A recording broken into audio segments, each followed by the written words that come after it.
Assalamualaikum warahmatullahi wabarakatuh. Perkenalkan, nama saya Melina Nurhalima, NIM 152180076. Di sini saya akan menjelaskan tentang kerangka pemikiran, hipotesis, model hipotesis, hubungan antar variabel, definisi konsep, dan juga definisi operasional. Oke, langsung aja kita ke materinya. Nah, selanjutnya ada kerangka pemikiran. Jadi apa sih sebenarnya pengertian dari kerangka pemikiran itu? Menurut Uma Skaran dalam bukunya Business Research, mengemukakan bahwa kerangka berpikir merupakan model konseptual tentang bagaimana teori itu berhubungan dengan berbagai faktor yang telah diidentifikasikan sebagai masalah yang penting. Jadi mungkin kalian di sana bertanya-tanya, mengapa kerangka berpikir itu penting? Karena kerangka berpikir ini tuh membantu peneliti dari mulai awal sampai akhir penelitian nanti. Jadi sebagai panduan si peneliti, ibaratnya kayak kerangka pemikiran itu kayak peta. Jadi tanpa peta, tanpa kerangka pemikiran, kita tuh nggak tahu penelitian kita tuh mau dibawa kemana, arahnya tuh mau kemana, itu nggak tahu. Jadi kita harus membutuhkan kerangka pemikiran. Jadi kerangka pemikiran atau kerangka berpikir ini tuh merupakan gambaran tentang suatu konsep, bagaimana suatu variabel memiliki hubungan dengan variabel yang lain. Bagaimana faktor-faktor dalam penelitian itu tuh saling berhubungan.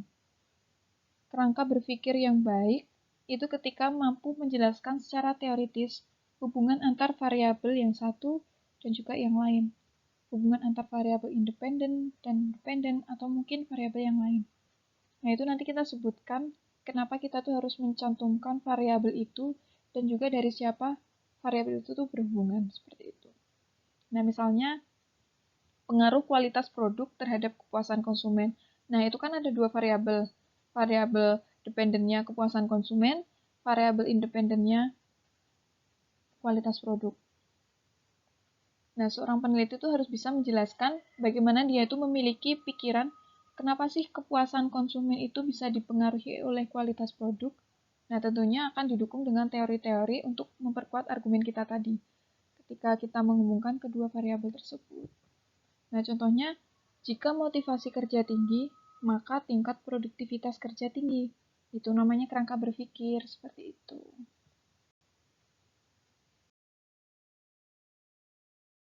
Selanjutnya yaitu kerangka pemikiran merupakan miniatur keseluruhan dari proses penelitian. Kenapa kok disebut miniatur? Karena kerangka pemikiran ini tuh merupakan gambaran kecil dari keseluruhan proses penelitian. Seperti itu. Nah, kerangka pemikiran itu harus menerangkan mengapa penelitian itu tuh dilakukan, bagaimana proses penelitian itu dilakukan, apa yang akan diperoleh dari penelitian tersebut, dan juga untuk apa hasil penelitian itu tuh diperoleh. Nah, selanjutnya Uma sekarang mengemukakan kerangka berpikir itu harus memuat hal-hal sebagai berikut. Yang pertama, variabel yang akan diteliti itu harus dijelaskan. Yang kedua, diskusi dalam kerangka berpikir itu tuh harus menjelaskan hubungan antar variabel yang diteliti dan teori yang mendasarinya. Dan yang ketiga, diskusi juga harus menjelaskan apakah hubungan antar variabel itu positif atau negatif, serta kerangka berpikir itu juga harus dinyatakan dalam bentuk diagram atau biasa disebut juga paradigma penelitian, sehingga pihak lain itu dapat memahami kerangka berpikir yang dikemukakan dalam penelitian. Nah, ini adalah gambar paradigma penelitian. Di situ ada destination image, dia mempengaruhi loyalty, dan juga tourist satisfaction, dia juga mempengaruhi loyalty.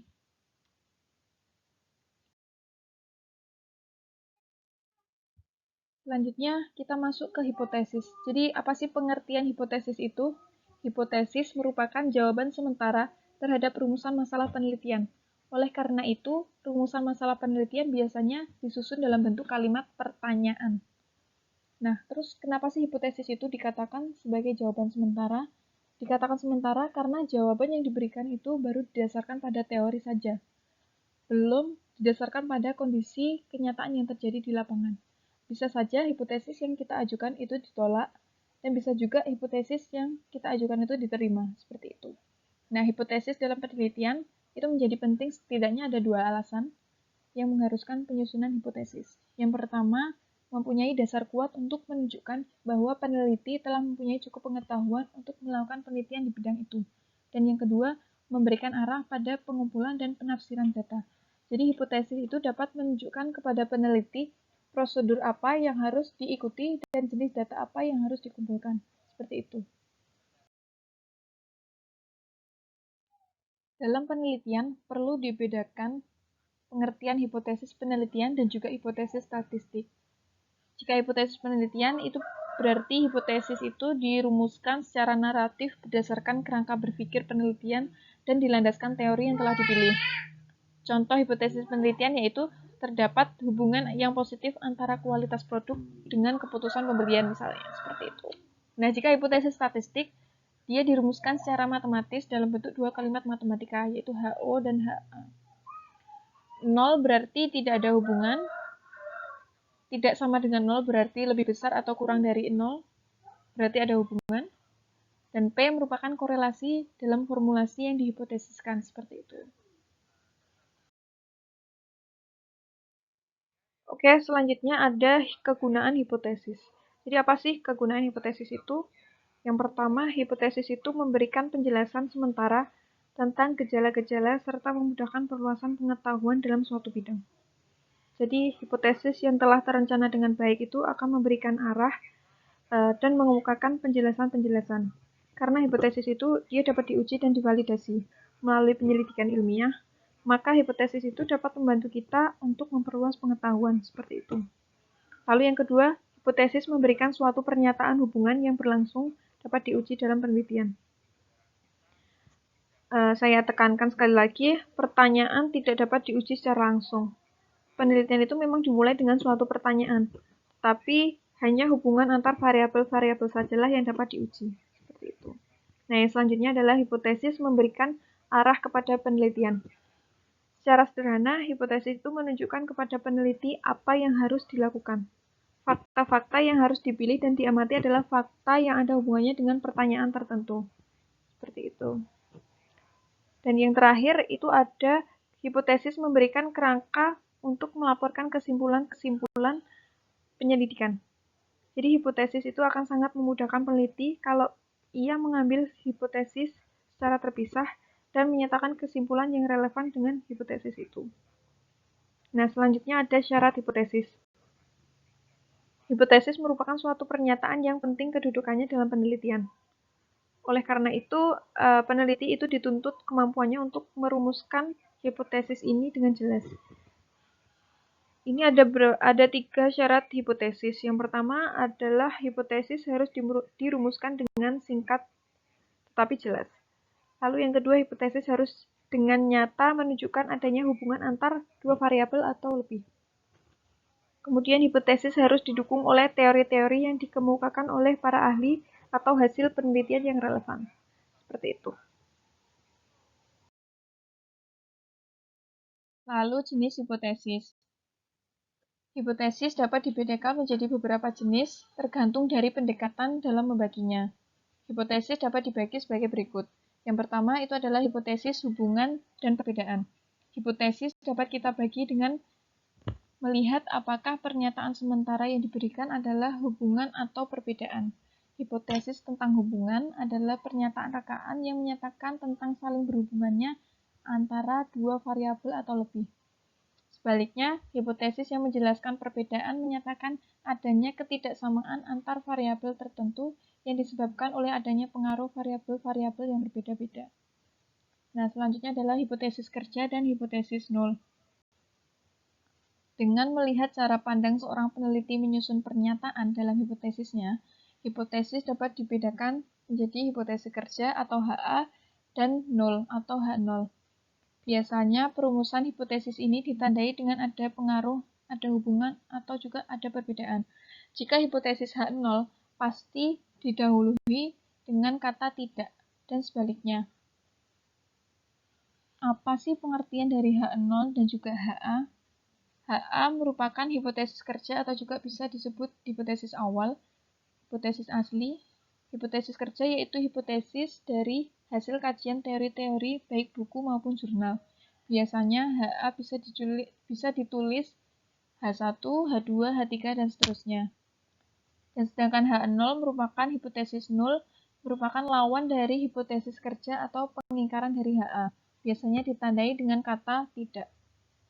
Selanjutnya adalah hipotesis tentang ideal versus common sense.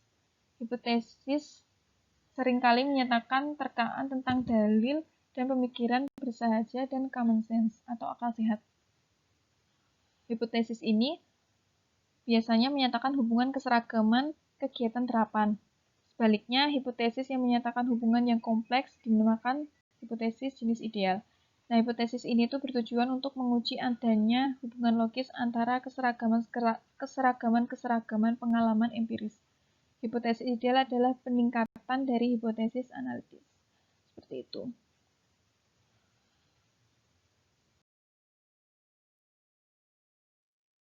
Selanjutnya adalah bentuk rumusan hipotesis. Bila dilihat dari tingkat eksplanasinya, maka bentuk rumusan hipotesis itu ada 3, yaitu hipotesis deskriptif, hipotesis komparatif, dan juga hipotesis asosiatif.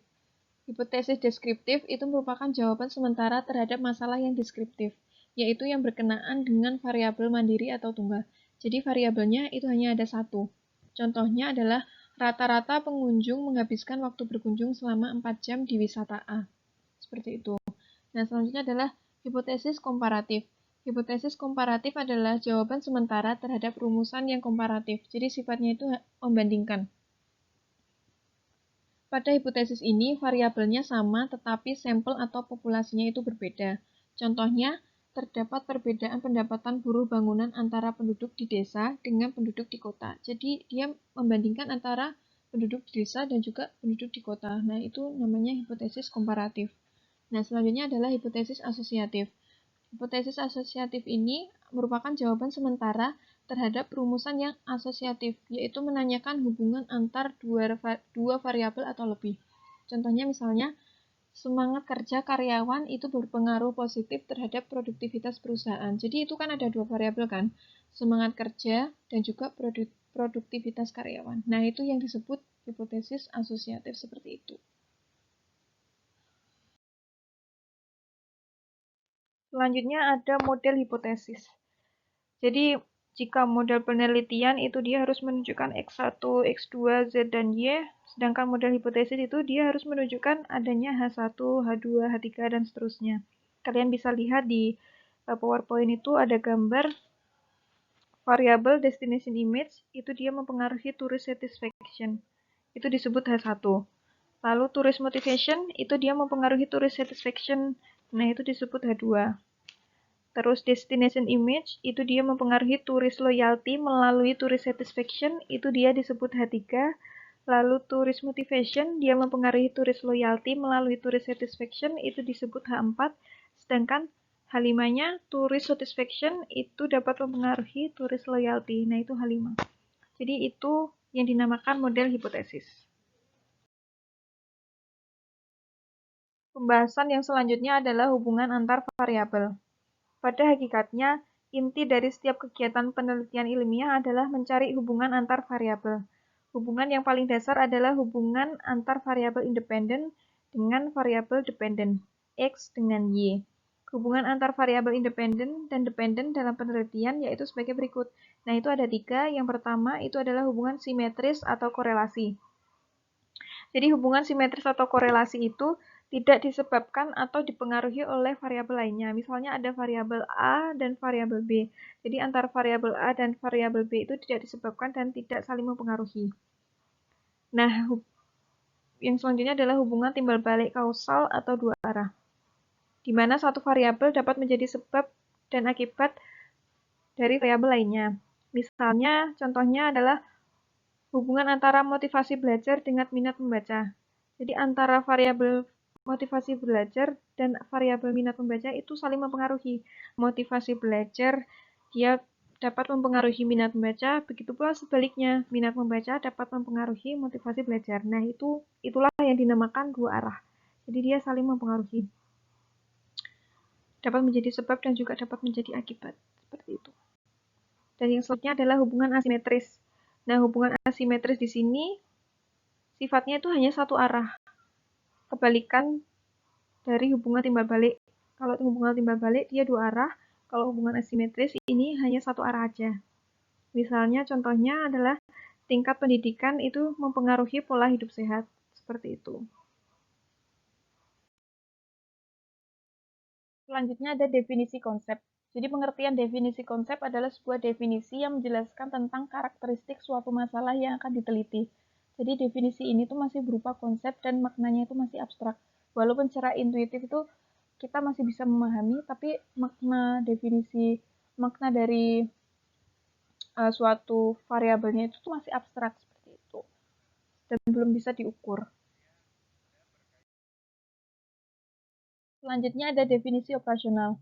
Pengertian definisi operasional itu sendiri merupakan bagian yang mendefinisikan sebuah konsep atau variabel agar bisa diukur dengan cara melihat pada dimensi atau indikator dari suatu konsep atau variabel.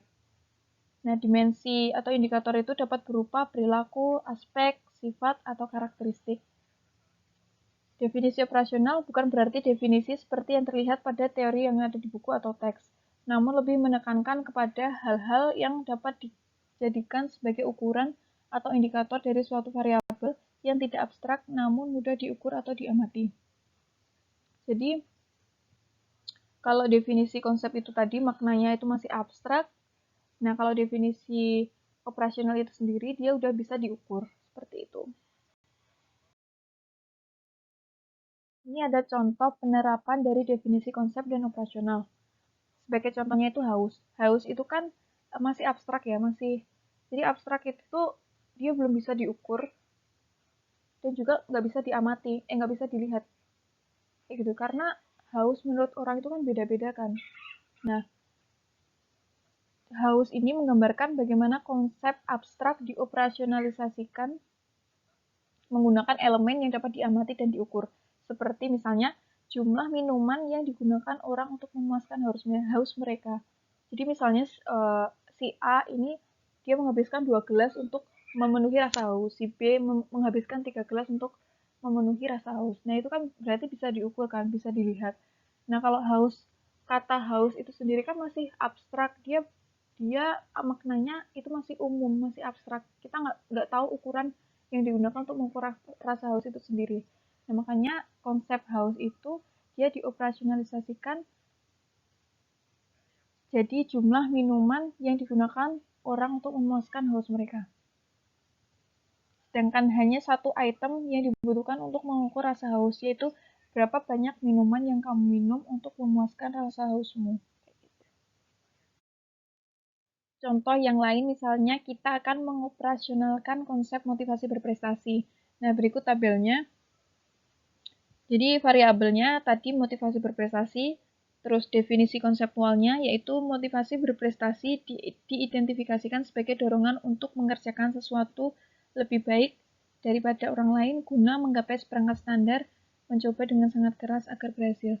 Jadi konsep motivasi berprestasi itu kan masih abstrak, karena motivasi berprestasi setiap orang itu kan berbeda-beda. Makanya kita membutuhkan suatu indikator atau ukuran untuk mengukur motivasi berprestasi itu. Nah, indikatornya yang pertama itu adalah dorongan untuk bekerja, sulit untuk bersantai, memilih bekerja sendiri, terlibat pekerjaan yang menantang, dan juga mencari umpan balik. Nah, itu tadi definisi operasional dan definisi konseptual dari motivasi berprestasi. Seperti itu.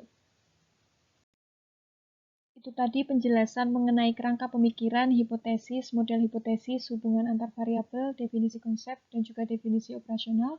Apabila terdapat kesalahan dalam penyampaian, saya mohon maaf. Wassalamualaikum warahmatullahi wabarakatuh.